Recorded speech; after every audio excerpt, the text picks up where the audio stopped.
pagbuhay sa Regional Court Administrative Office ng Region 7 kung saan dinideprive umano ni Sereno ang High Court bilang collegial body para gampanan ang constitutional duty nito para ipatupad ang administrative supervision sa judiciary. At ngayon naman tinatalakay itong pagbaliktad ni Sereno sa naging desisyon naman ni Supreme Court Associate Justice Teresita de Castro patungkol yan sa Senior Citizens Coalition na TRO na inisyu nga ng Korte Suprema.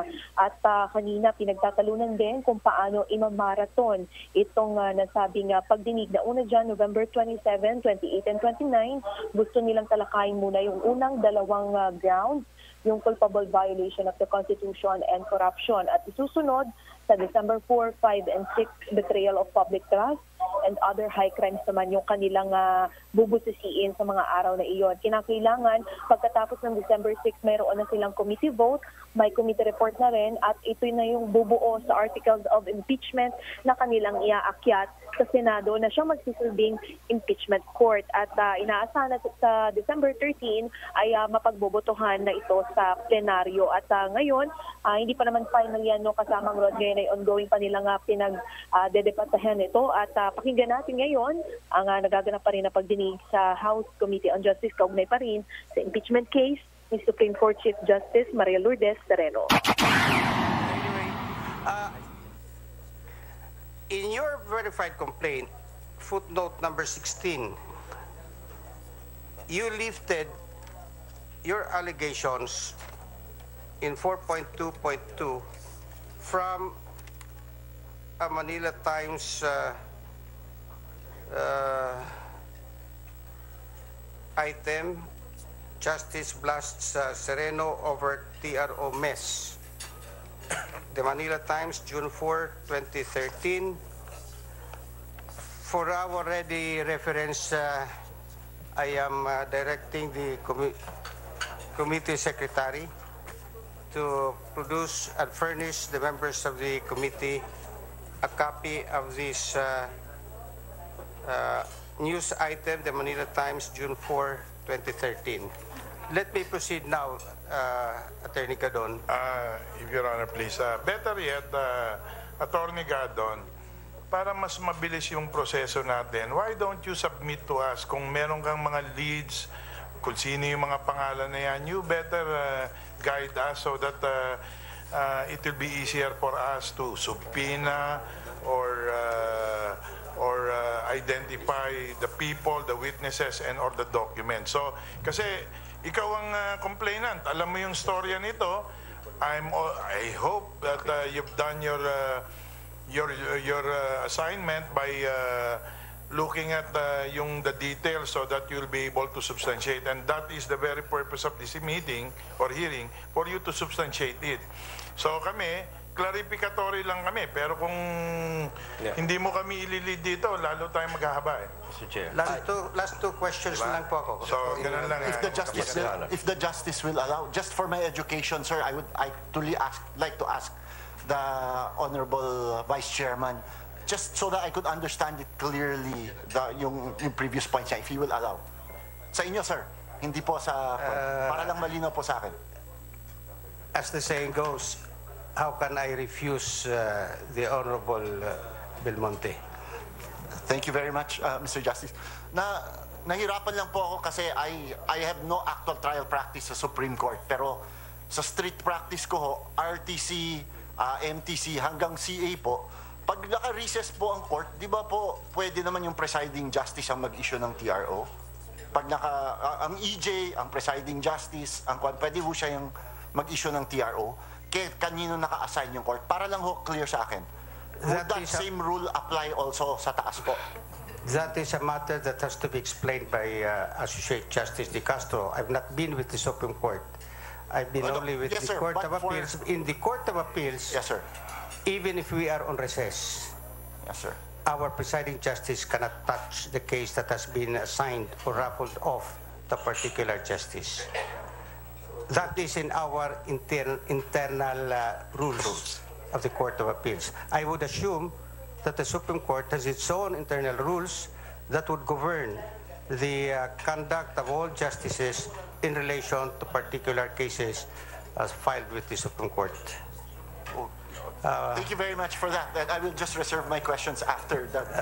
There are a lot of things that we have to ask Associate Justice De Castro, especially that in paragraph 4.2.3, and I would address this now to Attorney Gadon, you alleged here it was only after, quote, Sereno endured a harsh tongue lashing from Justice Teresita Leonardo De Castro, the original ponente of the tampered TRO, unquote, that the TRO was rectified and re-released. This matter of rectification is already an admission of tampering. That's correct, Your Honor. This is already an admission of alteration. You will not rectify something that has not been altered. But this is not for anybody, not even you, not among us, to explain. This is a matter that has to be explained by Associate Justice Teresita De Castro. Since there has been a proposal by Congressman Crisologo that we go charge by charge, paragraph by paragraph, guided by the verified complaint, I temporarily would yield my interpellation of the resource person, the complainant. Thank you. I now assume the chair of the committee. Sino ba? Mr. Chair. Ano ito? A very short interjection only, Mr. Chair. Okay, Comdoy. Because for so long a time, I've been wondering how these things all happen. That's why we have this hearing. Attorney Gadon. Yes, Your Honor. Yeah, I work actually with at the Supreme Court for about 4 years of my life during the time that I was at my law school. Ang trabaho dyan, pag well, of course, they will have their meeting division or in bank. And then, of course, it's a collegial body and they will meet and they will agree on a certain point before the issuance of the resolution. Yung mga pinagkukwento mo dun sa sa complaint mo na meron decision yung en-bank, may decision yung division, meron lang napagkasunduan, tapos iba ang lalabas sa resolution. Those are internal matters, Attorney Gadon, of which no other party except members of the Supreme Court would have knowledge as to the occurrence of such meeting and as to that decision. So as for you to conclude later on that if the resolution that was released was entirely different from the decision that was reached by the en-bank or by the division, at nagkakaroon nga ng falsification in the sense that the group actually participated in an event of which iba ang nangyari pagkatapos, and under the revised penal code, that's actually falsification. Ang tanong ko lang kanina pa, ito'y nasa loob. Paano mo nalaman sino nagsabi sa'yo? Your Honor, I first read it in the newspaper. And then I asked the reporter himself to explain to me the incident. Is that? The reporter, Your Honor. Okay. And then I inquired also with some of the employees of at the Supreme Court, Your Honor. Okay. And then I learned about it. And who are those coming from the Supreme Court that you were able to talk with? I cannot You recall should. your... You should. Because they should be covered by the compulsive power of this committee in order to substantiate your claim that there was actually falsification that actually happened. Well, the best resource person would be Associate Justice Teresita De Castro herself, Your Honor. Did you talk with her? Through a friend, Your Honor. Did you talk with her? Yes, Your Honor. Through her No, officer. you just tell this committee. Did you talk with her? No, Your Honor. Not directly, Your Honor. There must be some problem here. How about the name of the reporter? I talked to her, Your Honor. To him, Your Honor. To him. Yes, And who's sir. that reporter? It's Joe Marcanlas, Your Honor. Ang sabi niya, kinausap niya si Justice De Castro? Nakausap niya, Your Honor, and then the other friend, Your Honor, who is talking to her, Your Honor, in my behalf is not only Joe Marcanlas, Your Honor. Okay, at this juncture, kasi ang hirap nito, no? That is why, kasi the seriousness of the allegations, pasabihin lang natin sa taong baka sabihin nag-ano tayo, na ba't hindi dinismiss. Seryoso yung allegation. And based on the allegation, there must be more or less sufficient grounds. But then, in order for this to stand for trial, kailangan namin substantiate yung claim. At this juncture, Mr. Chair, I would like to move for the issuance of subpoena duces testificandum to, what's the name of the reporter? Joe Marcanlas, Your Honor. Manila Times. Thank you. In fact, may I inquire if there was already subpoena issued? Number one, that's Mr. Chair. I would urge Attorney Gadon to please submit to us the names and or list of documents that you would want us to invite and or subpoena and or whether ad testificandum or duces tecum. I have a list actually, Your Honor, and I'm going to submit it to the Secretary, Your Honor. Please. Yeah, Mr. Chair. Kasi one by one, kailangan mo sabihin yan. Otherwise, wala tayong kwenta mag-usap rito. I mean, sabihin mo sa amin dahil hindi pwede yung kwento lang dito, no? So, number one is Canlas. Sino yung, ano sinabi ni Canlas sa'yo? At least to know the materiality of those allegations. Na talaga nga hong pinalitan ni Chief Justice Sereno. Sino kausap niya?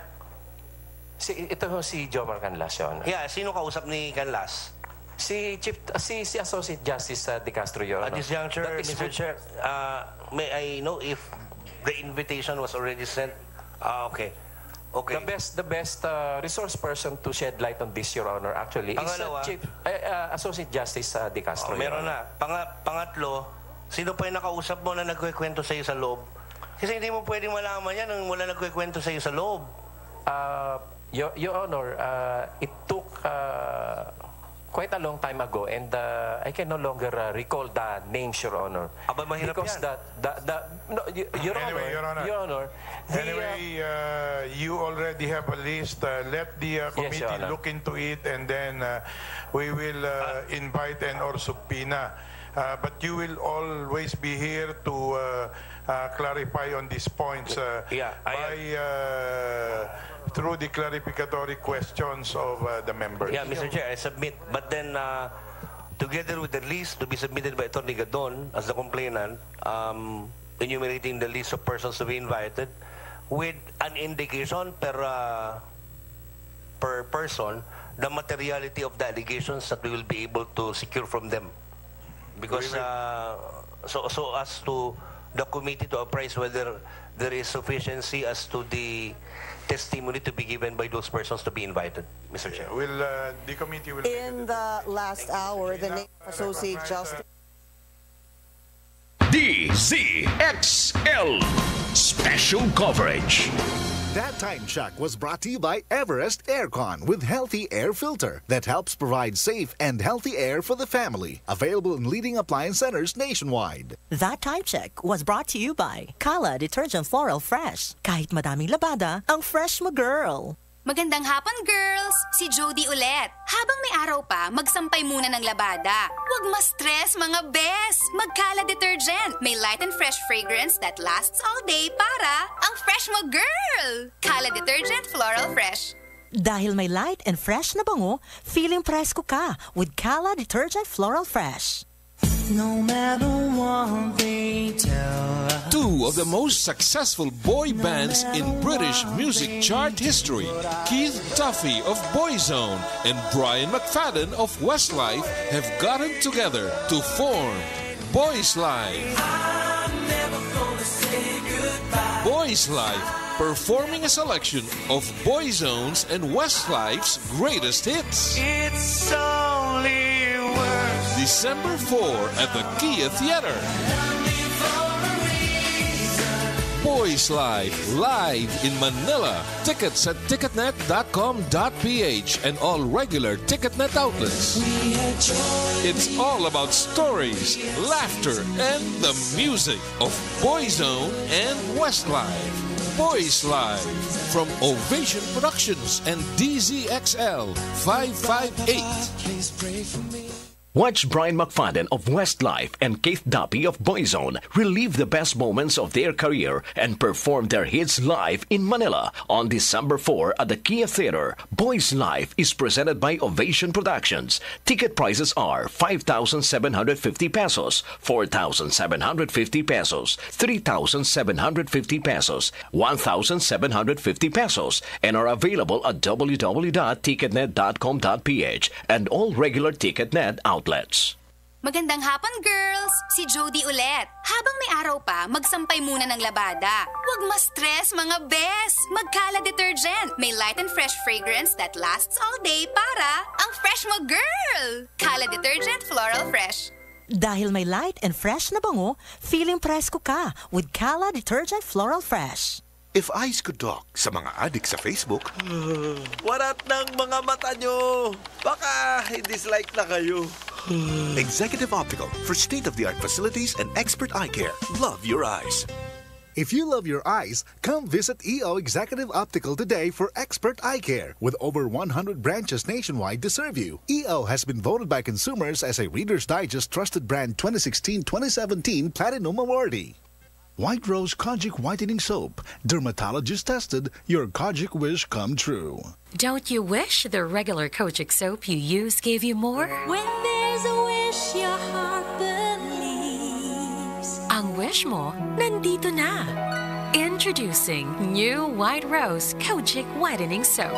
Dermatologist-tested Kojic Whitening na may shea butter for moisturizing and tea tree oil to help prevent pimples. Para sa Kojic na puti at Kojic na kinis. New White Rose. Your Kojic wish come true. Suggested retail price, 25 pesos for 60 grams. White Rose Kojic Whitening Soap. Manufactured by AZS Manufacturing Corporation. ISO certified, world-class quality. AZS! Ang galing ng #1 Smart Dishwashing Paste, nasa Smart Dishwashing Liquid din. Tanggaling-galing sa presyong magaling din. May tanong kami sa mga misis. Mas importante ba ang paramihan ng hinugasang plato o ang tunay na kalinisan nito? Hoy, misis! Kahit milya-milyang plato ang kaya ng dishwashing liquid mo, sa kaunting patak na hinalo sa tubig, sigurado ka bang tanggal ang sebo at bakterya? Hoy, misis! Dapat magpaka-smart tayo. Sa Smart Dishwashing, tanggal ang sebo, tanggal ang bakterya. Tanggaling-galing! Kaya misis, magpakatotoo. Mag-Smart Dishwashing tayo. Smart Dishwashing, manufactured by ACS Manufacturing Corporation. ISO certified, world-class quality. ACS. Ikaw ba ay OFW o kapamilya ng isang OFW na nais magkaroon ng kaalaman sa pagnenegosyo at kung paano palalaguin ang inyong kinita sa abroad? Punta na sa ika-7 na OFW and Family Summit ng Villar Sipag o Social Institute for Poverty Alleviation and Governance sa Nobyembre 22, Miyerkules sa World Trade Center, Pasay City, mula alas 7 ng umaga hanggang alas 4 ng hapon.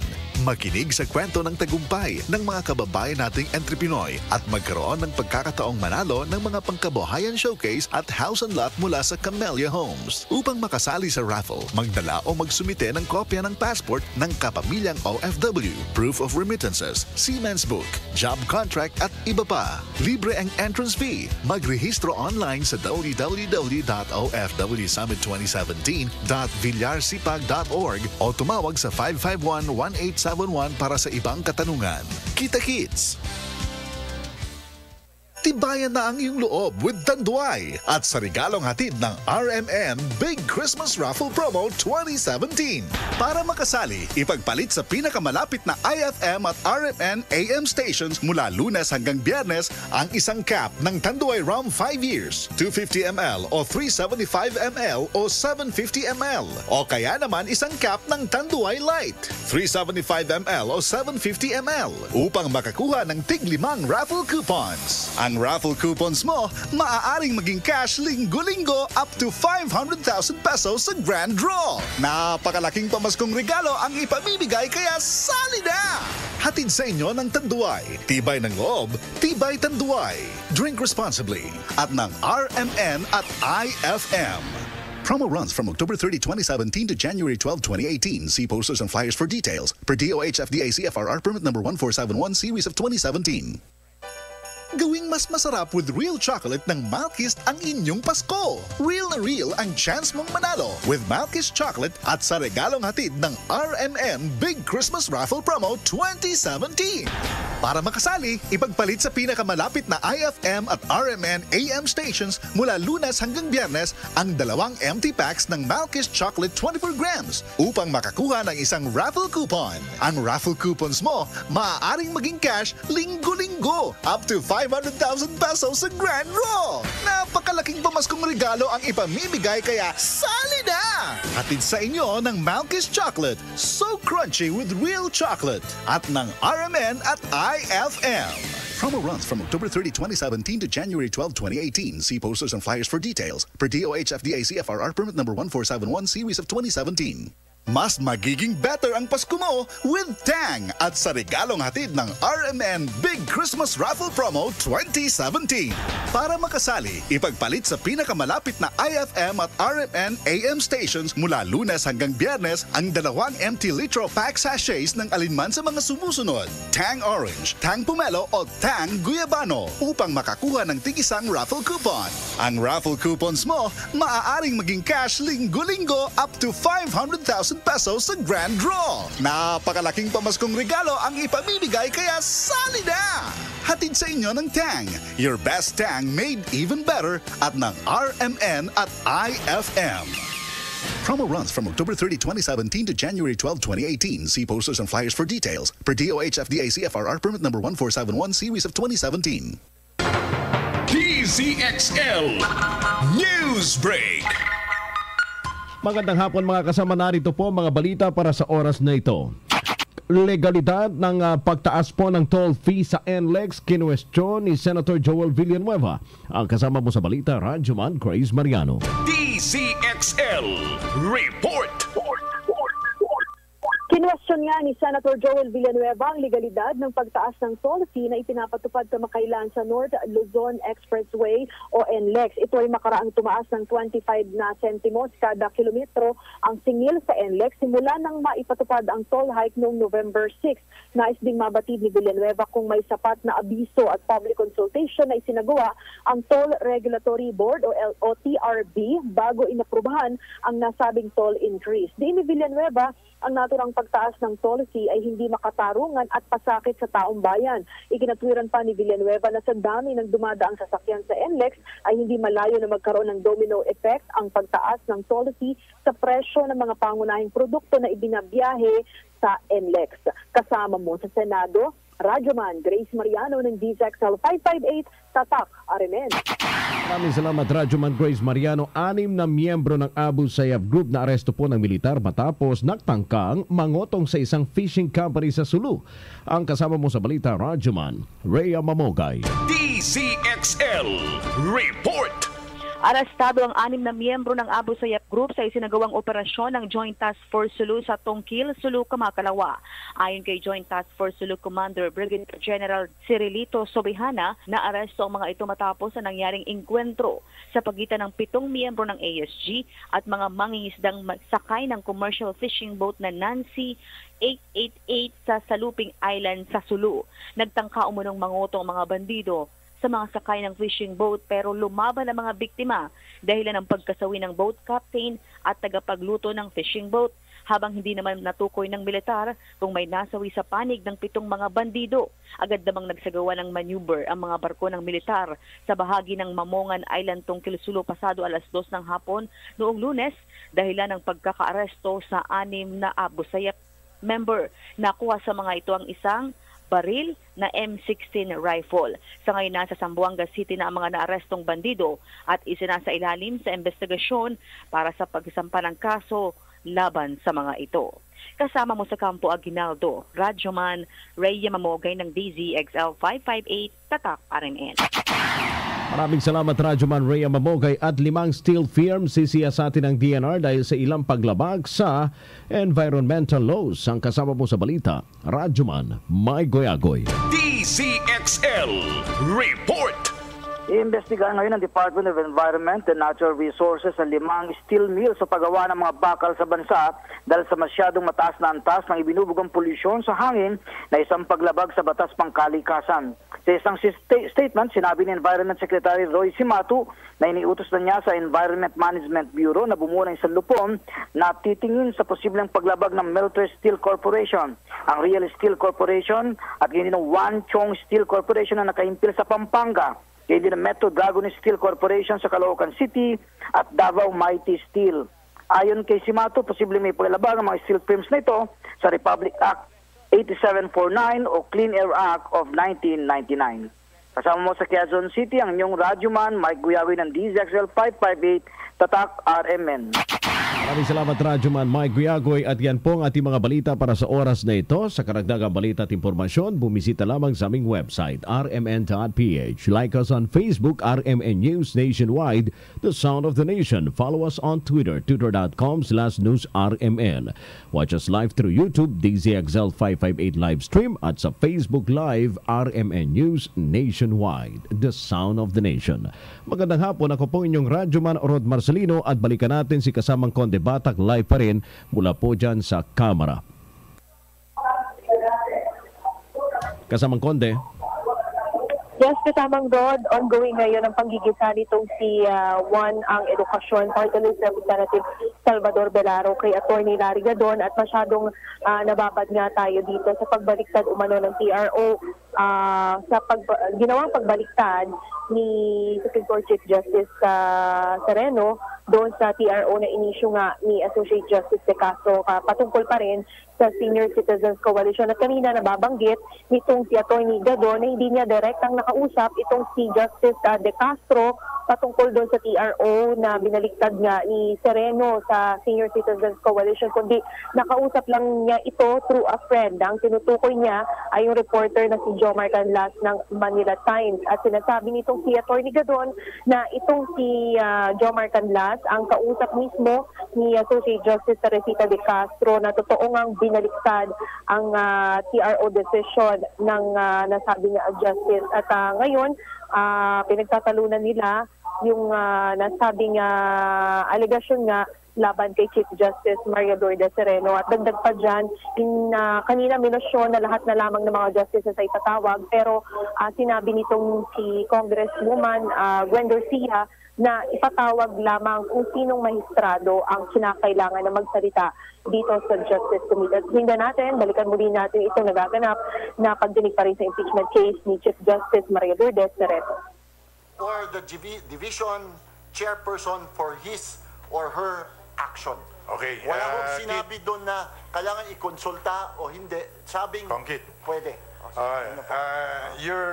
After si Henry, ikaw yon, so you may raise that during your time. Okay. Pero guidance lang, hindi naman natin dapat yon Attorney Gadon, ang importante, i-establish mo yung facts, you must have done your homework. Kanya mga ginawa ito and it took quite a long time from the time of filing until now na pinag-aralan mo kasi yun, we are lost Was the Supreme Court in recess when that TRO was issued? Hindi namin alam yun Pero siguro by now you must have studied it.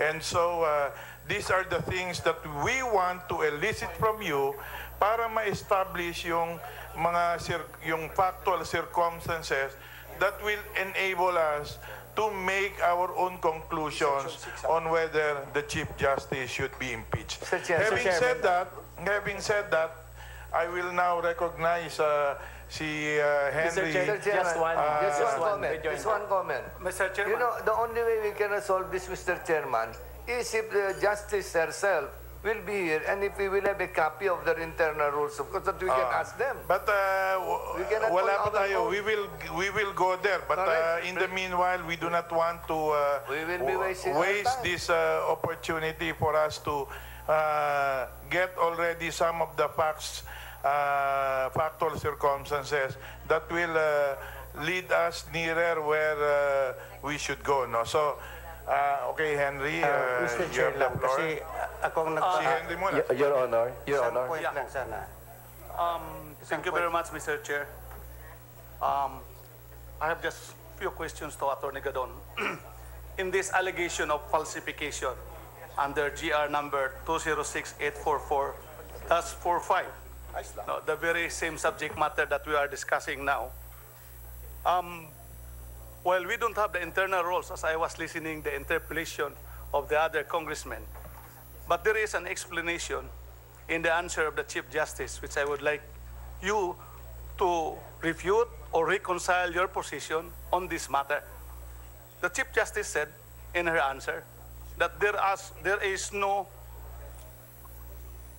falsification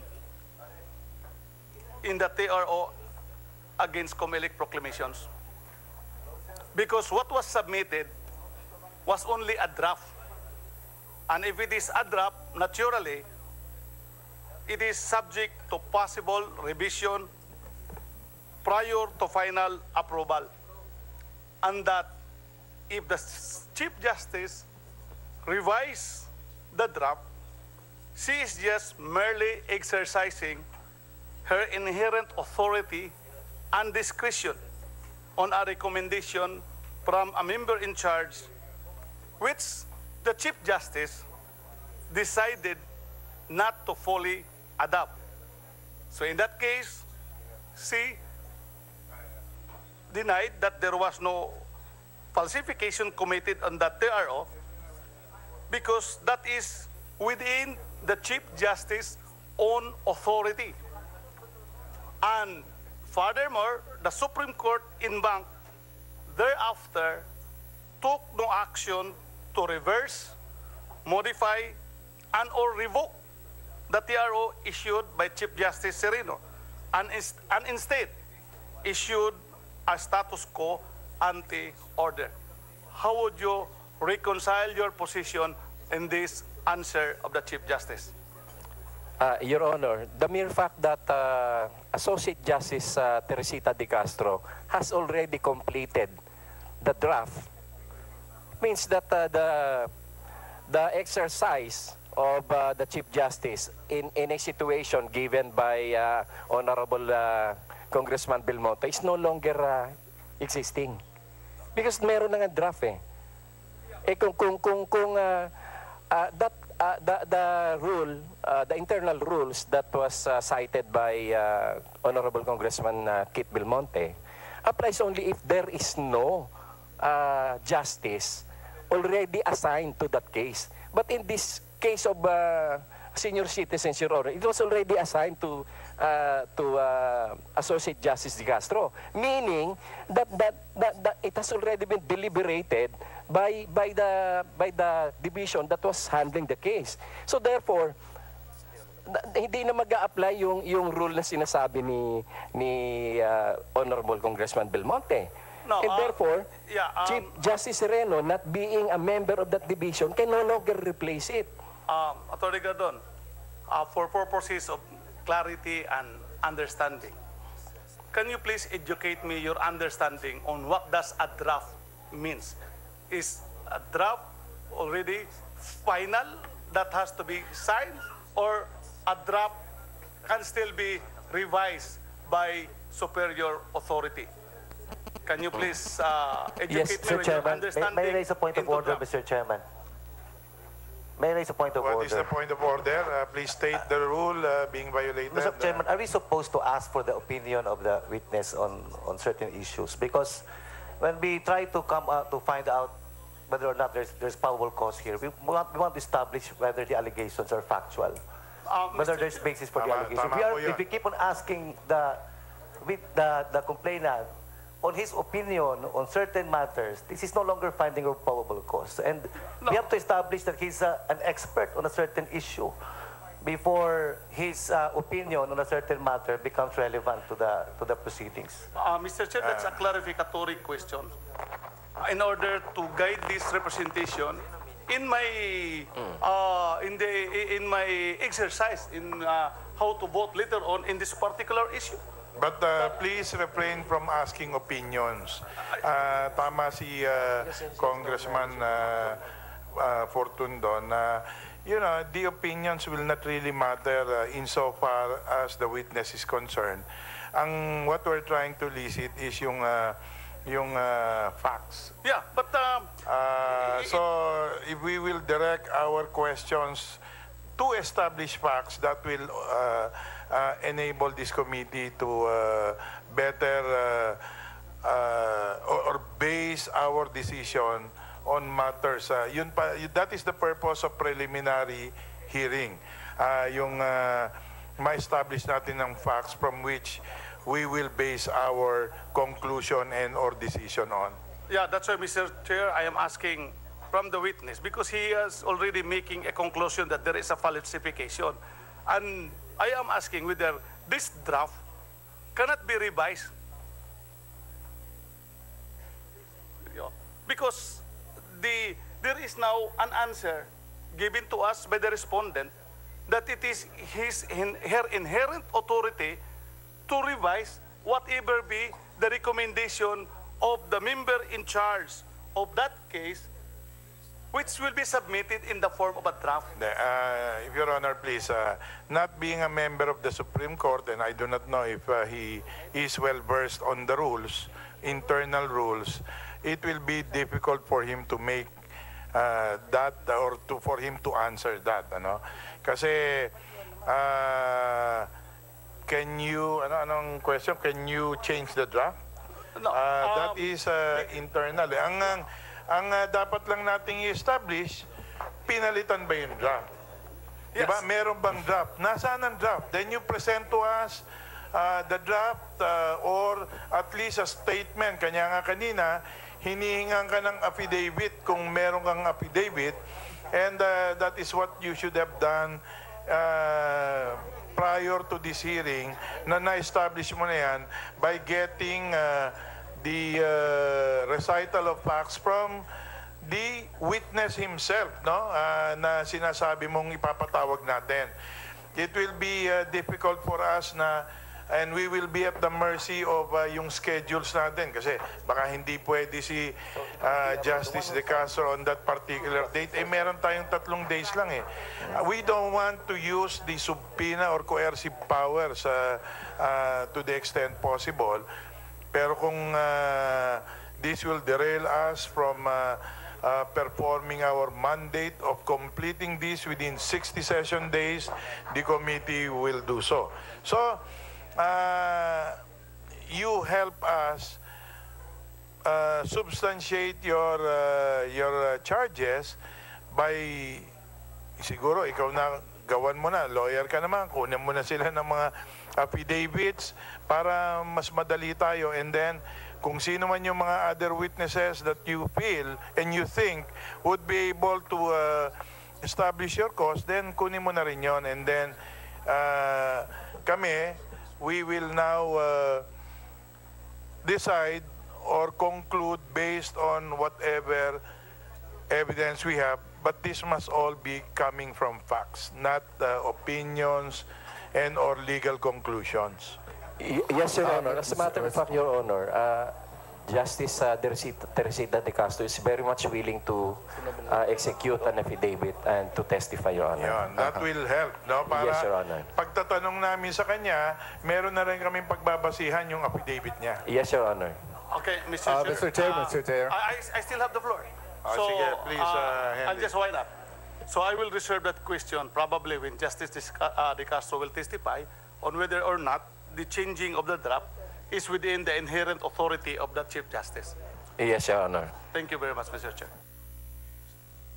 Chair. We now recognize, nasa na si Kongkit? Ako na po. Ha? Kasunod kami. Magkasunod kami. Ay, si Rab muna, si Rab. Rab, Thank you. Kasi unless you will yield to Kongkaka.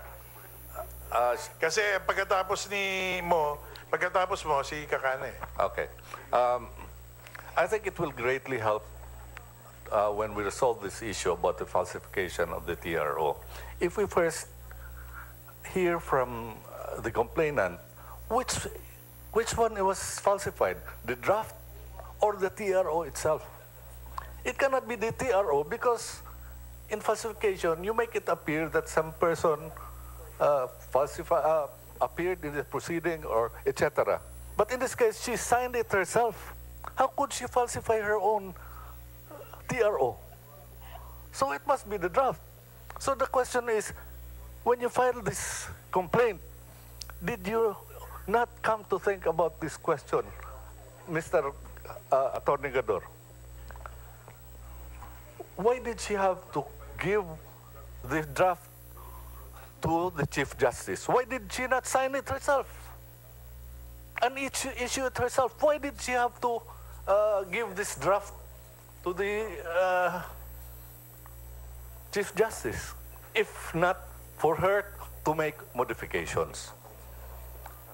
Yeah, Let me answer that, please, Mr. Okay, Your Honor. The best person to answer that, Your Honor, that's a state of mind of Justice De Castro, Your Honor. There you are again. No, I'm asking you this question. When you filed this case, did you not come to question this first? And probably get enough information as to why she had to give this draft to the Chief Justice? Because, Your Honor, all the TROs are released through the Office of the Chief Justice. It doesn't mean, Your Honor, in my practice, Your Honor, that when you file a case and then the decision is written by a ponente, an associate justice, it doesn't mean that, Your Honor, that the ponente herself will release the TRO. Excuse me. It's always through the Office of the Chief Justice. You're talking about the decision. This is a TRO. Yes, Your Honor, even the TRO.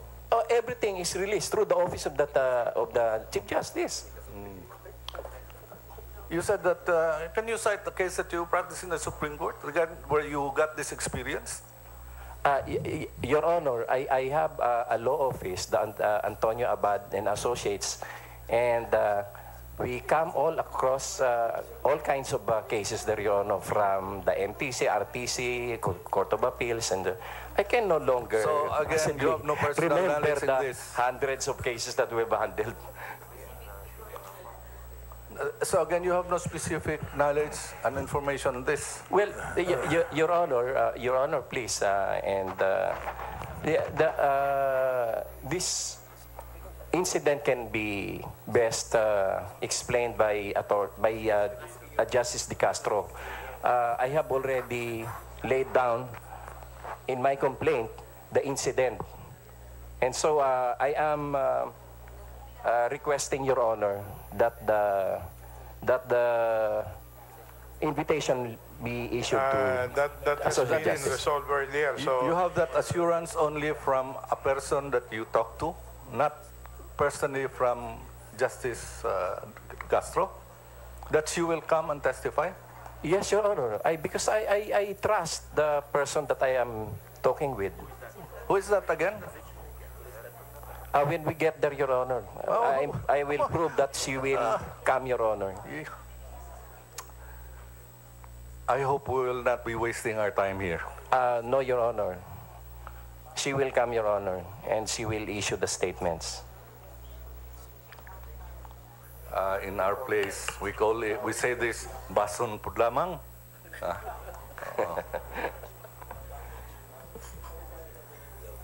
Ako na po. Mr. Attorney Gadon. Yes, Your Honor. Mahalaga po sa akin yung kwento nyo kasi kayo ho yung complainant. So, alam nyo po yung isang importante. Kanina kasi sabi nyo, hindi nyo alam yung internal rules. Hindi nyo sinagot yung tanong ni Kongkit kung alam nyo ba na nung final yung at initiate yung TRO ay recess. Pwede nyo rin sagutin ngayon, sir, bago ako magpatuloy. Hindi recess po. Yes, Your Honor, hindi po recess yun. The mere fact, Your Honor, that the draft was submitted, the draft was written, does means or proves that that time the court was not in recess because the draft was completed. So, hindi nyo alam kung recess o hindi recess. At sinasabi nyo ngayon ay hindi recess. Tama? Yes, Your Honor. Okay po. Sige. So, At under oath po kayong nagsasalita ngayon. Alam niyo po yan, ano? Yes, Your Honor. Opo. At ito ay personal knowledge ninyo na hindi recess nung nagkaroon ng issuance ng TRO, di ba po? Yes, Your Honor. Okay po.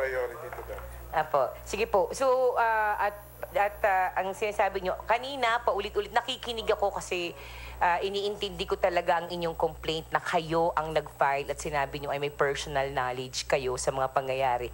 Pero lahat halos ng tanong ng mga kasamahan ko dito, ang sagot nyo ay si Justice De Castro ang makakasagot. So hindi ko alam kung sino ba talaga ang complainant. Ikaw ba o si Justice? Kasi dapat masasagot mo yung tanong kasi ikaw ang complainant.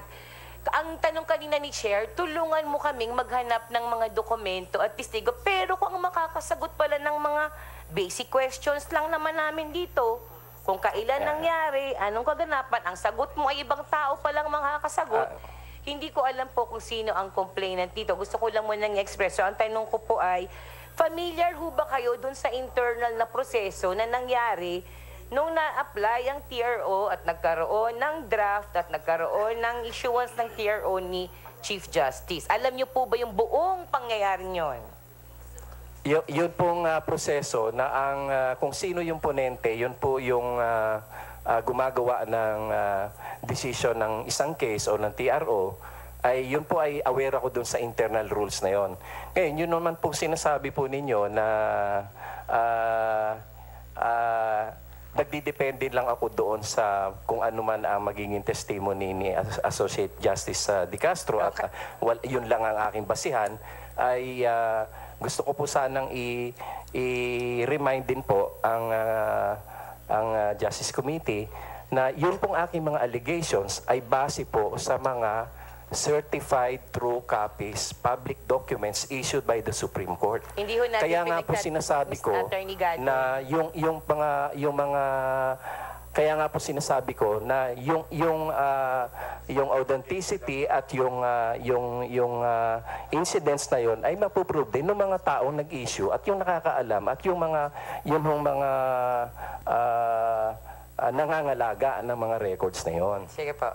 Sige po, sinasabi niyo po, di po natin pinagtatalunan ng existence na whether itong mga dokumento na to ay nag-exist or not.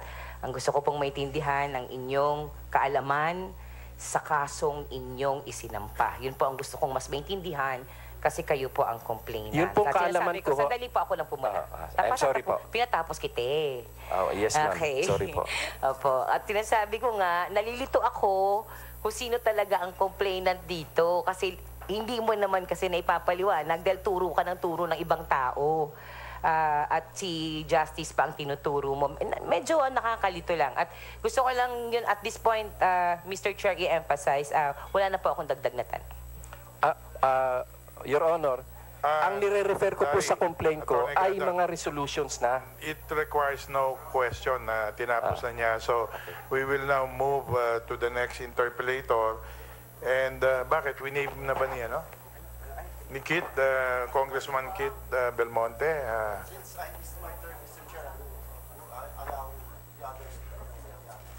So, si Deputy Speaker Garcia muna before Congressman This is just as point of information, Mr. Chair, because I understand that the issuance of the Chief Justice of a temporary restraining order, which was different or substantially different from the case in point, which had already been referred to the division headed by Associate Justice Teresita De Castro. Yes, Your Honor. We have been asking for the internal rules of the Supreme Court. And in fact, I believe a subpoena Duces Tecum has already been agreed or issued by the committee. However, just to lay the premise again, you believe that the action of Chief Justice Sereno was a culpable violation of the Constitution. Yes, Your Honor. Well, may I just read Article 8, Section 4, Paragraph 3 of the Constitution. And it states, cases or matters heard by a division shall be decided or resolved with the concurrence of a majority of the members who actually took part in the deliberations on the issues in the case and voted thereon. And in no case, without the concurrence of at least 3 such members. When the required number is not obtained, the case shall be decided en banc, provided that no doctrine or principle of law laid down by the court in a division rendered en banc or in division may be modified or reversed except by the court sitting en banc. Would you say, Attorney Gadon, that the petition for certiorari with prayer of issuance for a temporary restraining order filed by the Coalition of Associations of Senior Citizens in the Philippines, would you say that this was already a matter that was referred to a division in the Supreme Court? Yes, Your Honor. And precisely, the draft was already written by Justice De Castro. DZXL Special Coverage. Magandang hapon, girls! Si Jody ulit. Habang may araw pa, magsampay muna ng labada. Huwag ma-stress, mga bes! Mag-Kala Detergent. May light and fresh fragrance that lasts all day para ang fresh mo, girl! Kala Detergent Floral Fresh. Dahil may light and fresh na bango, feeling presko ka with Kala Detergent Floral Fresh. Bacteria, viruses, germs, foul odors, daming contaminants sa air. My solution? Everest Aircon. May healthy air filter that helps sterilize the air from contaminants. Cool, di ba? Everest Aircon helps provide safe and healthy air for the family. Everest Aircon with healthy air filter helps provide safe and healthy air for the family. Available in leading appliance centers nationwide. For the wages of sin is death, but the free gift of God is eternal life in Christ Jesus, our Lord. Romans 6:23. Ang mabuting balita ay hatid sa inyo ng MX3. Mag-MX3 araw-araw para M-Extraordinary. Magandang hapon, girls! Si Jody ulit. Habang may araw pa, magsampay muna ng labada. Huwag ma-stress, mga bes! Mag-Kala Detergent. May light and fresh fragrance that lasts all day para ang fresh mo, girl! Kala Detergent Floral Fresh. Dahil may light and fresh na bango, feeling presko ka with Kala Detergent Floral Fresh. Ang galing ng #1 na Smart Dishwashing Paste nasa Smart Dishwashing Liquid din. Lumalabas ang aming galing-galing paghaharap sa matinding hugasin. Tanggal ang sebo, tanggal bakterya, tanggaling Smart Dishwashing. Paste man o liquid, may double tanggaling formula. Tanggal galing ang sebo, tanggal galing ang bakterya. Tanggaling Smart Dishwashing. Smart Dishwashing. Paste man o liquid, tanggaling-galing sa presyong magaling din. Smart Dishwashing. Gawa ng ACS Manufacturing Corporation. ISO certified. World-class quality. ACS. Pride with Fabcon. Ituloy ang bango with pride. Ang bango-bango. Ang bango-bango. Ang bango ng detergent ko. Sa pabanguhan ng detergent with Fabcon, ano nga bang mas gusto? Ayon sa research sa Metro Manila, halos 80% ng mga misis mas gusto ang bango ng Pride with Fabcon kaysa leading brand even after 24 hours. Dahil ang Pride may tuloy bango microbeads para sa bangong tuloy-tuloy buong araw. Tuloy-tuloy bango. Kaya misis, tuloy na sa Pride with Fabric Conditioner. Tuloy-tuloy bango ng Pride with Fabcon ko. Ituloy ang bango with Pride. Pride with Fabric Conditioner. Manufactured by ACS Manufacturing Corporation. ISO certified. World-class quality. ACS. That news was brought to you by Columbia. Maligayang Pasko mula sa Columbia International Food Products. Amoy na amoy ang bango ngayong Pasko with Surf at sa regalong hatid ng RMN Big Christmas Raffle Promo 2017. Para makasali, ipagpalit sa pinakamalapit na IFM at RMN AM stations mula Lunes hanggang Biyernes ang 2 empty sachets ng Surf Rose Fresh o ng Surf Surf Purple Blooms o kaya naman ng Surf Cherry Blossom upang makakuha ng tig-isang raffle coupon. Ang raffle coupons mo, maaaring maging cash linggo-linggo up to 500,000 pesos sa grand draw. Napakalaking pamaskong regalo ang ipamimigay kaya sali na! Hatid sa inyo ng Surf. Subukan ng perfume na walang katulad ng Surf at ng RMN at IFM. Promo runs from October 30, 2017 to January 12, 2018. See posters and flyers for details. Per DOH FDA CFRR permit number 1471 series of 2017. DZXL News Break. Magandang hapon mga kasama, narito po ang mga balita para sa oras na ito. Justice Secretary Vitaliano Aguirre binalaan ang publiko kaugnay sa mga gumagamit ng kanyang pangalan para manghingi ng solicitation. Ang kasama mo sa balita, Radyoman Raquel Bayan. DZXL Report.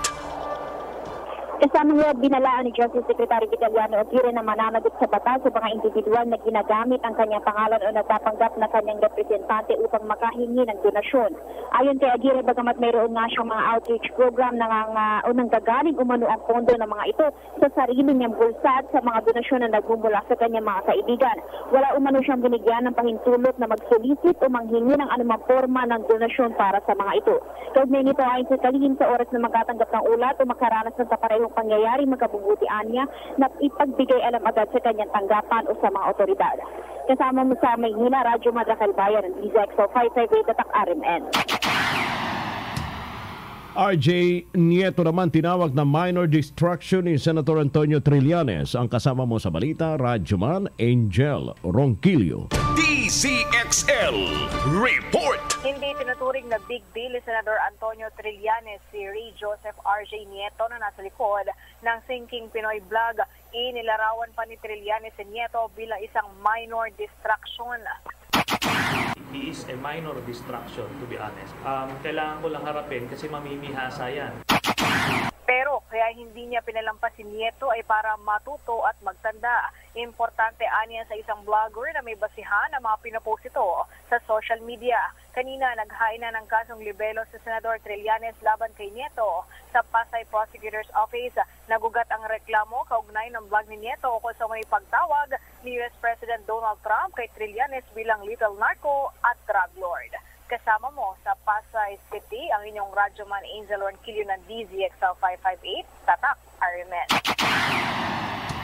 At punta naman tayo mga kasama sa launching ng Tanduay Calendar Girl for 2018 sa Tomas Morato, Quezon City. Nandiyan nakantabay si Radyoman Mike Goyagoy. Mike? DZXL Report. Mike, sino-sino itong mga Calendar Girl, Tanduay Calendar Girl for 2018?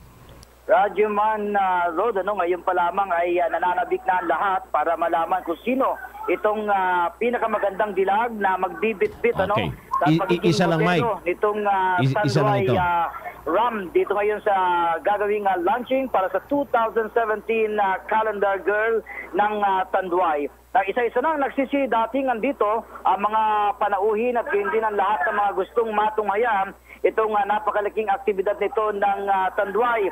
Sa ngayon ay yan ang inaantabayanan dahil nung nakaraang taon na nating i-cover itong Tanduay Cover Girl Calendar Activity ay si Ellen Adarna, yung kanilang naging Calendar Girl, at ngayon ay isa sa pinakakaantabayanan at pinakakaantay-antay ay kung sino itong magiging 2017 Tanduay Calendar. Sa ngayon ay na kanya-kanya ng pwesto ang ilan sa mga panuhin. May mga iba-ibang mga pwesto na kung saan ay any kind of tinatawag nating brand ng Tanduay ay available sa lahat ng mga bisita sa ngayon habang sinusundan itong saliw ng mga magandang tugtugin at gayon din ng ilang mga kababaihan na nagagandahan ay naririto upang magbigay ng tinatawag nating pag-accommodate dito sa lahat ng mga bisita na nagsisirdatingan dahil anumang oras ay maaaring ihayag na kung sino ang idedeklara na 2017 Tanduay Mike, calendar girl. Sinabi mo na kanina na si Ellen Adarna. Tama? No. Hindi. Last year. Last year si pala. Ellen Adarna. Okay. Noong 2015 ay Ellen Adarna JC pala. Mendiola. Noong 2016 ay si Ellen Adarna. 2017, yan ngayon ang inaantabayan kung sino ang maidedeklara na 2017 Tanduay calendar girl. Lalabas ito sa 2018 calendar ng Tanduay. Yes, correct. Okay.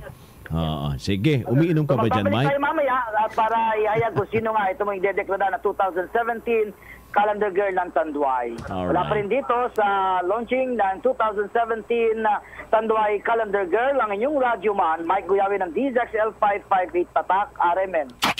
Maraming salamat, Radyo Man, Mike Guyagoy, at huwag kalimutan mag-selfie mamaya sa kung sino man magiging calendar girl for 2017 at lalabas po siya sa Tanduay Calendar 2018. At mga kasama, balikan natin ang hearing ng House Committee on Justice impeachment case laban kay Chief Justice Maria Lourdes Sereno. Nandyan pa rin si Rajuman Conde Bata. Conde.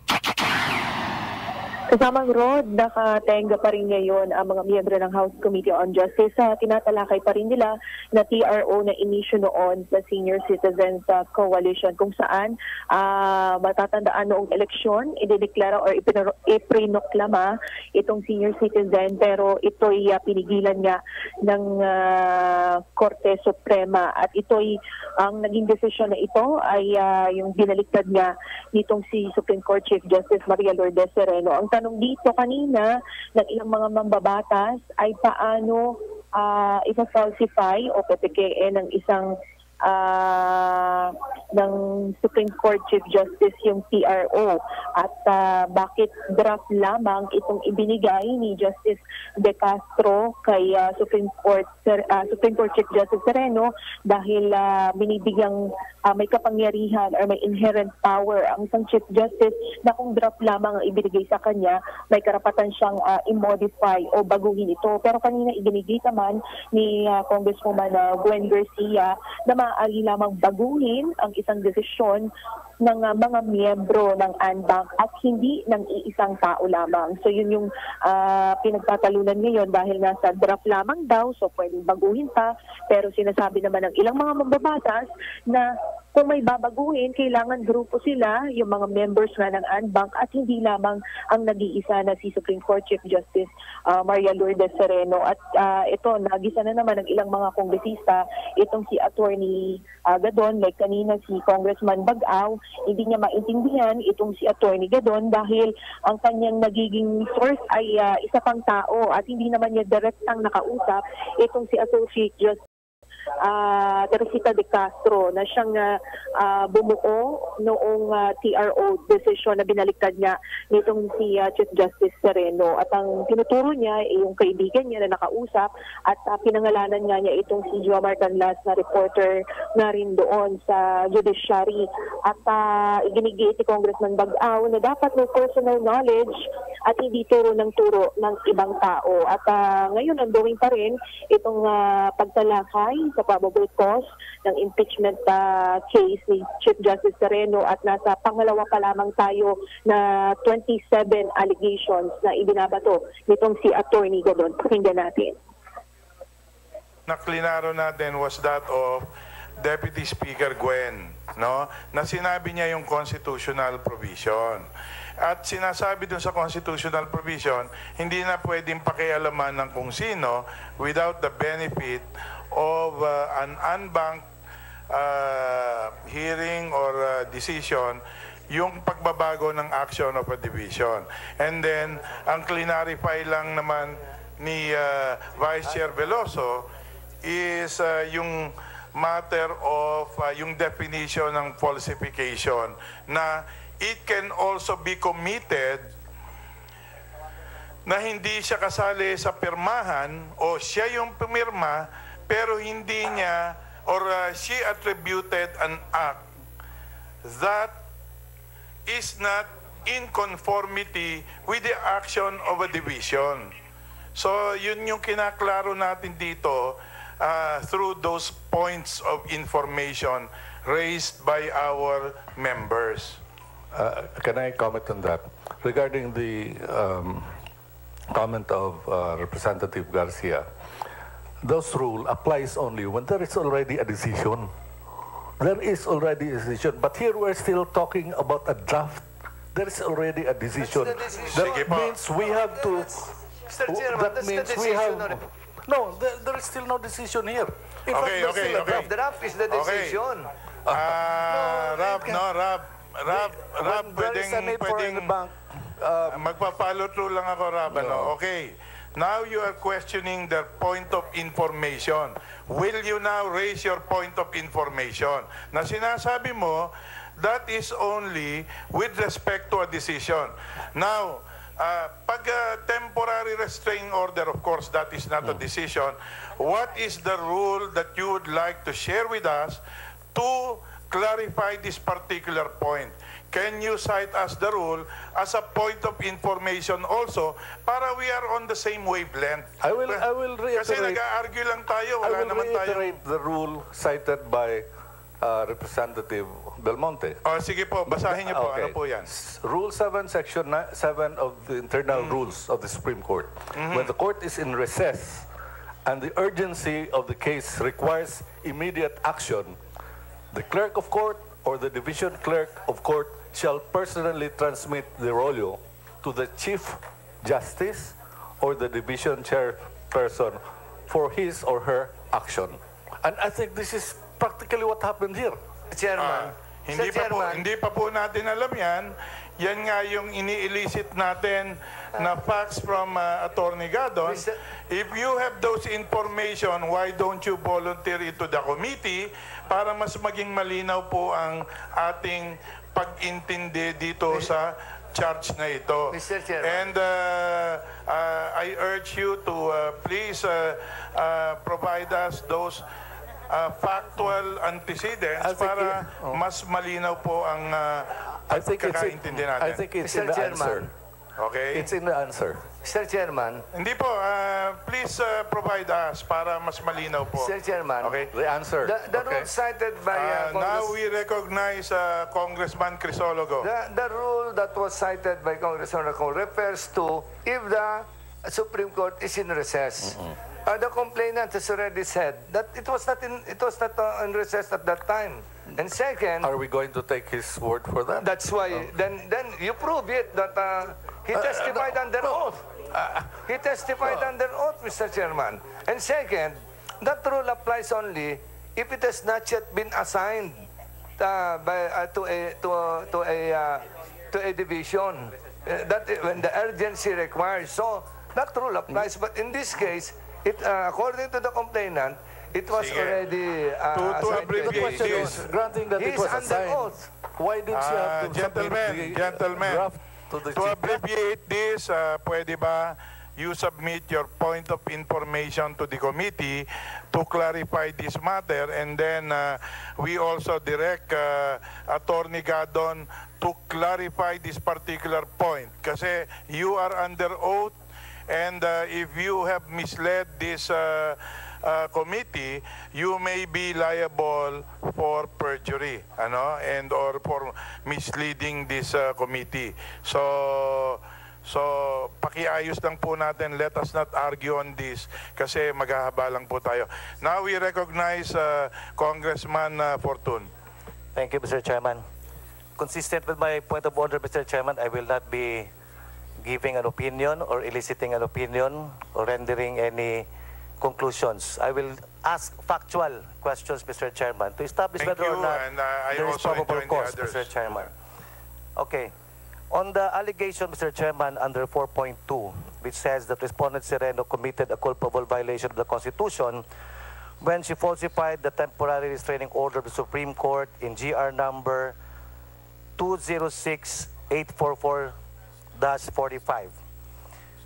There is an allegation that Justice De Castro recommended the issuance of a temporary restraining order and in fact sent a draft of the order to the office of Respondent Sereno. But earlier, Mr. Chairman, Attorney Gardon already admitted that his source of information, as far as these allegations are concerned, is one Jomar Canlas. May I ask the good attorney Gadon, Mr. Chairman, that whether or not he agrees that as far as his source of information is concerned, this allegation is not based on personal knowledge, but rather from a secondary source. Just a yes or no, sir. Yes, from a secondary source. Yes, from a But was secondary confirmed source. later on when I investigated and asked for an agreement with based on authentic records, and based on authentic records that was released, and based on my based on the reliable information that Justice Teresita De Castro confirmed the report, and that Justice De Castro confirmed that she will appear Are to you testify on it. satisfied with that answer? I will have a follow-up, Mr. Chairman. Sige, please. Attorney Gadon, when you say that your allegation, although coming from a secondary source, was confirmed. Yes, Your Honor. Okay. To whom did Justice De Castro confirm this? To you or to some other person? To some other person, Your Honor. So in other Reliable words, person, that Your Honor. confirmation is again a secondary source. Yes, Your Not yes, Your Honor. personal knowledge. Now, since you don't have personal knowledge on this allegation, because you already admitted that this is coming from a secondary source, let's go to probably another source of information which you can use as basis. This would be the authentic documents. So that would establish whether or not there's been falsification in this case. You mentioned about a draft of the order to the Office of Respondent Sereno. May I know if this draft is attached to the complaint? No, Your Honor. Do you have any draft in your possession right now? No, Your Honor. In other words, the allegation that there is a draft sent to the Office of the Respondent is not based on authentic records. No, Your Honor, but it can be confirmed by the Justice De We're Castro. talking about now. Now, when you made this allegation in your complaint, is the supposed authentic record, in this case, the draft of the order sent to the Office of Respondent Sereno, was that already available when you made this allegation? It was already available, Your Honor. However, the clerk of court failed to give it to me, saying that it's not available yet. I understand that, but have you seen or read the contents of the supposed draft of this order when you made this allegation in the complaint? The draft was existing, but they did not provide me with the copy. So in other words, the clerk of court told me that be, she cannot yet find it. In other words, the draft may be existing, but you haven't seen it. You haven't I read haven't it. seen it yet. In other words, this allegation... Gentlemen, may I just caution you? Mahihirapan yung stenographer natin, nagsasabay-sabay kayo. Sorry, Mr. Chairman. Let the member finish the question before you answer, and then vice versa, para lang mas makapture natin yung sense of what we are discussing. And then may I enjoin everyone to please observe silence, kasi nagugulo yung hearing natin. Kami dito, hindi na namin maintindihan kung ano yung tinatanong at sinasagot. Thank you, Mr. Chairman. So again, it is already admitted that at that time, the allegation regarding a draft sent to the Office of the Supreme Court Chief Justice, it was not based on authentic records because the supposed authentic record at that time was not yet in the possession of the complainant. Is that admitted, Sir Chairman? Yes. Okay. I'll go to another document.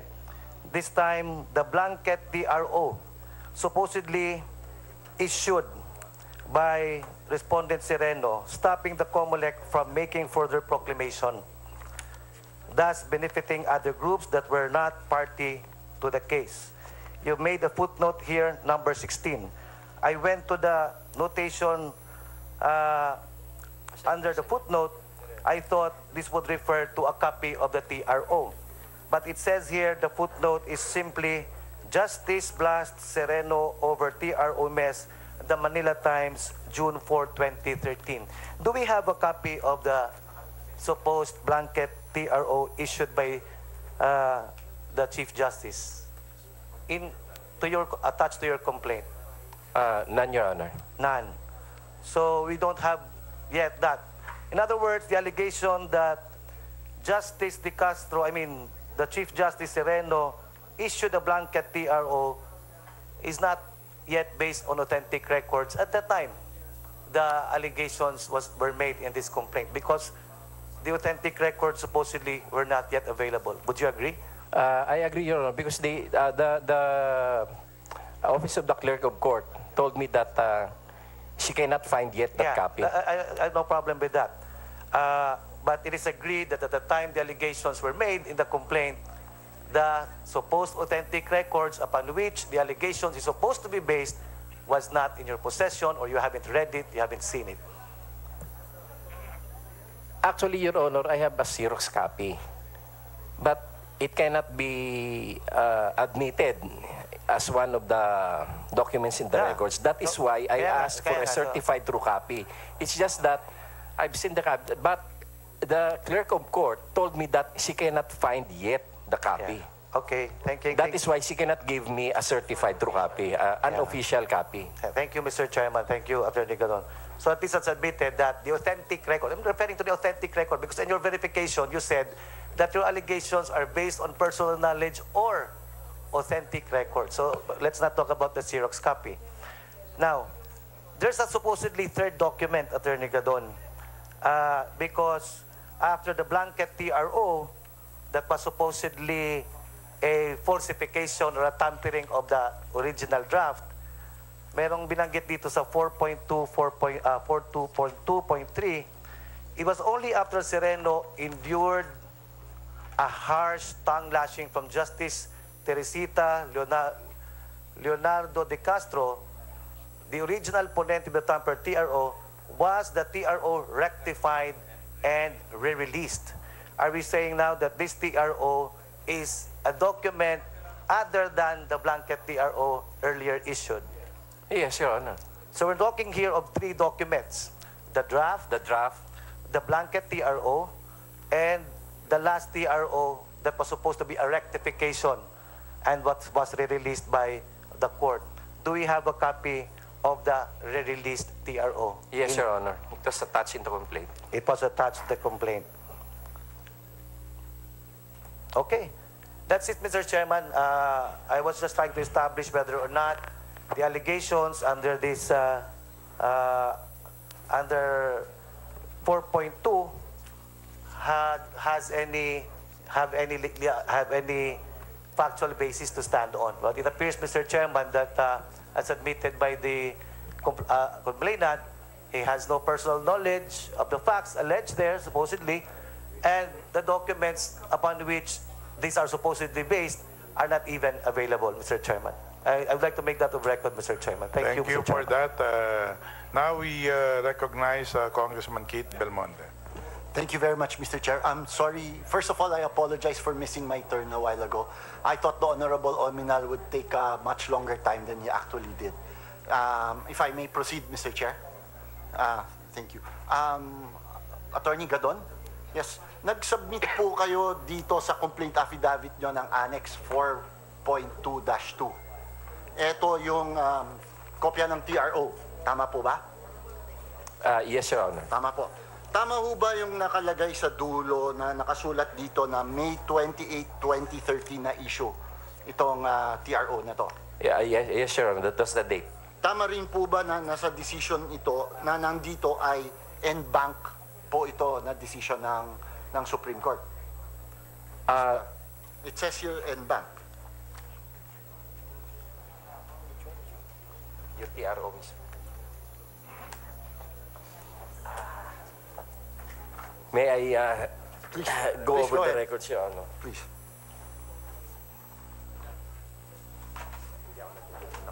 Sure, pare. Wala ka ba? Ay, meron po kaya lang yung copies ko kasi nasubmit ko rito and then oo. En banc nga. Yeah, en banc na. En banc nga. Okay. Sabihin mo lang, pare. Ayos na tayo. Oo.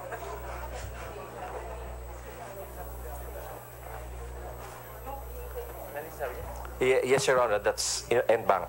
So, en banc po siya. In other words po, ang en banc, Okay, so in back po. Balikan ko lang po. Sa alam niyo po talaga hindi ho naka-recess ang Supreme Court ng panahon na yan. DZXL Special Coverage.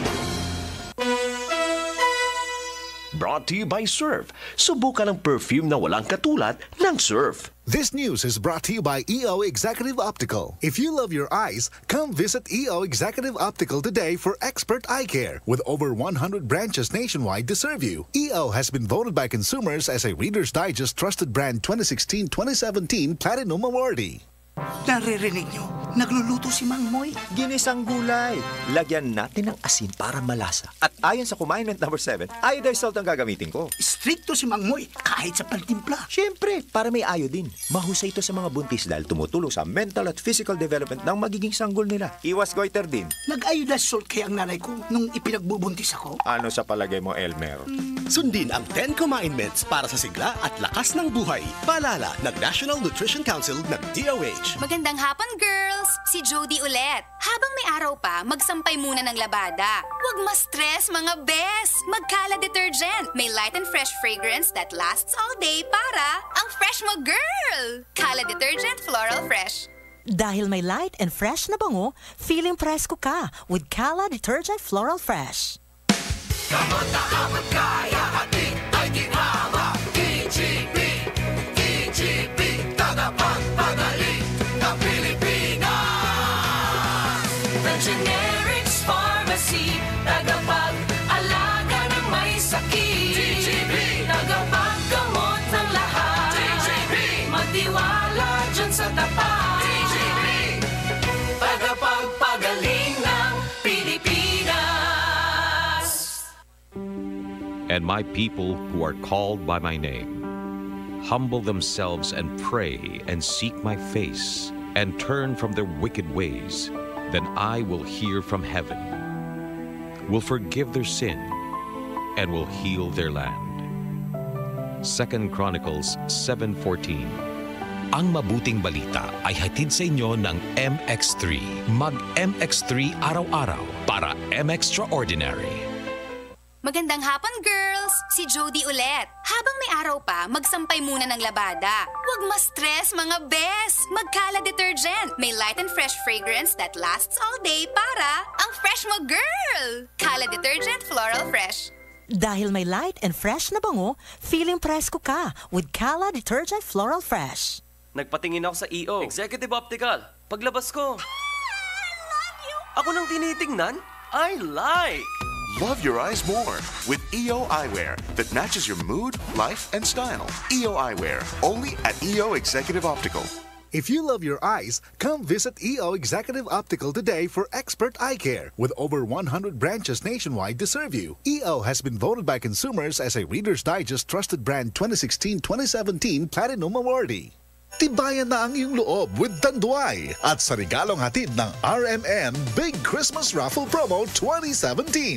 Para makasali, ipagpalit sa pinakamalapit na IFM at RMN AM stations mula Lunes hanggang Biyernes ang isang cap ng Tanduay Rum 5 years, 250 ml o 375 ml o 750 ml. O kaya naman isang cap ng Tanduay Light, 375 ml o 750 ml upang makakuha ng tig-5 raffle coupons. Ang raffle coupons mo, maaaring maging cash linggo-linggo up to 500,000 pesos sa grand draw. Napakalaking pamaskong regalo ang ipamimigay kaya sali na!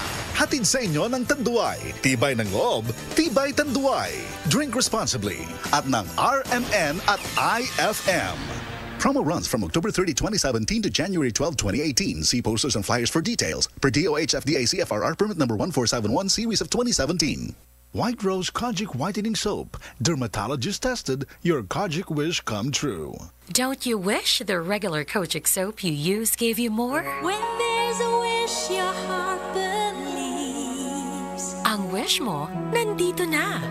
Introducing new White Rose Kojic Whitening Soap. Dermatologist tested Kojic Whitening na may shea butter for moisturizing and tea tree oil to help prevent pimples. Para sa Kojic na puti at Kojic na kinis. New White Rose. Your Kojic wish come true. Suggested retail price 25 pesos for 60 grams. White Rose Kojic Whitening Soap. Manufactured by ACS Manufacturing Corporation. ISO certified, world-class quality. ACS. Ang galing ng #1 Smart Dishwashing Paste, nasa Smart Dishwashing Liquid din. Tanggaling-galing sa presyong magaling din. May tanong kami sa mga misis. Mas importante ba ang paramihan ng hinugasang plato o ang tunay na kalinisan nito? Hoy, misis! Kahit milya-milyang plato ang kaya ng dishwashing liquid mo, sa kaunting patak na hinalo sa tubig, sigurado ka bang tanggal ang sebo at bakterya? Hoy, misis! Dapat magpaka-smart tayo. Sa Smart Dishwashing, tanggal ang sebo, tanggal ang bakterya. Tanggaling-galing! Kaya misis, magpakatotoo. Mag-Smart Dishwashing tayo. Smart Dishwashing. Manufactured by ACS Manufacturing Corporation. ISO certified. World-class quality. ACS. DZXL News Break. Magandang hapon mga kasama, narito po mga balita para sa oras na ito. Isang spa owners at 6 na massage attendants sa Makati City arestado po dahil sa prostitusyon. Ang kasama mo sa balita, Radyoman Raquel Bayan. DZXL Report. Kasama ngayon matapos na isa-ilalim sa ilang linggong surveillance, ikinasa ng Makati Police ang operasyon kontra sa Green Place Spa makaraang makatanggap ng impormasyon na bukod sa masahe, may iba pang serbisyong inaalok ang naturang establishmento sa Antipolo Street, Barangay Poblacion, Makati City. Lumalabas sa investigasyon ng pulisya na sa website pa lamang ng naturang spa, makikita na ang mga kakaibang serbisyong inaalok nito tulad ng naked body-to-body massage at special services. Nakapost din sila nilang website ang larawan ng mga lalaki na panloob lamang ang suot. Sa nasabing operasyon, arestado ang owner na si John Martin Ibe, 30 anyos. Mga massage attendant na sila Lester de la Cruz, 22 anyos, Anoviel Becerra, 25 anyos, Alvin Cardinas, 28 anyos, Almer Arquis, 28, J. Mark Estevel, 20 anyos, at Ralph Oliver Dean, 29 anyos. Na-recover mula sa mga suspect ang 2,000 piso at 15,620 pesos bilang sales money. Ang mobile phones, isang Acer laptop at iba't ibang booking receipts na ginagamit sa illegal na transaksyon. Nakaharap ngayon ang mga suspect sa kasong prostitusyon. Kasama mo sa Southern Metro Manila, Radyo Raquel Bayan ng DZXL 558 Tatak RMN. Maraming salamat Radyoman Raquel Bayan. PNP susunod lamang daw sa direktiba ng Pangulo na huwag magdeklara ng ceasefire sa CPP-NPA ngayong Christmas season. Ang kasama mo sa balita, Radyoman Rhea Mamogay. DZXL Report. Susunod lamang ang Philippine National Police sa direktiba ng Pangulong Rodrigo Duterte na hindi na magdedeklara pa ang pamahalaan ng ceasefire sa Communist Party of the Philippines, New People's Army ngayong Christmas season. Ayon kay PNP spokesperson, Police Chief Superintendent Leonardo Carlos, sa ngayon gagawa sila ng kinakailangang guidelines para masunod ng maayos ang direktiba ng Pangulo. Anya sa ngayon nanatili ang kanilang focus na panatilihin ang peace and order sa buong bansa. Ipagpapatuloy lamang anya nila ang combat patrol at anti-insurgency operations. Nanindigan rin si Carlos na mananatili ang kanilang stand na hindi sila makikipag-negotiate o makikipag-deal sa kahit anong teroristang grupo. Lalo't itinuturing na terorista ng Pangulong Duterte ang New People's Army. Kasama mo sa Kampo Krame, Radyoman Rhea Mamogay ng DZXL 558 Tatak RMN. Maraming salamat Radyoman Rhea Mamogay, mga kasama. At balikan natin ang pagdinig ng House Committee on Justice sa impeachment complaint laban po kay Chief Justice Lourdes Sereno makalipas lamang ang ilang patalastas. Ang oras, 2:11 na po ng magandang hapon. Ako po inyong Radyoman, Rod Marcelino. So crunchy with real chocolate. Gawing mas masarap with real chocolate ng Malkist ang inyong Pasko. Real na real ang chance mong manalo with Malkist chocolate at sa regalong hatid ng RMN Big Christmas Raffle Promo 2017.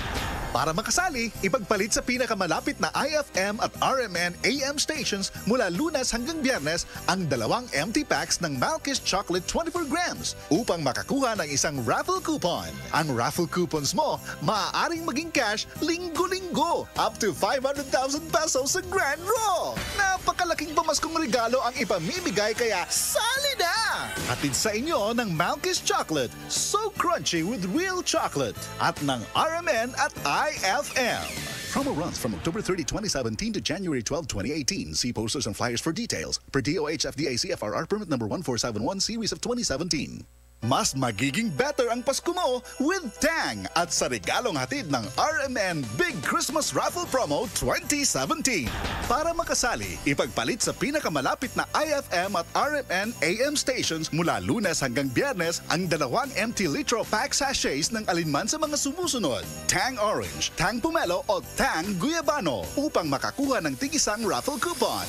Ang raffle coupons mo maaaring maging cash linggo-linggo up to 500,000 pesos sa grand draw. Napakalaking pamaskong regalo ang ipamimigay kaya sali na! Hatid sa inyo ng Tang. Your best Tang made even better at ng RMN at IFM.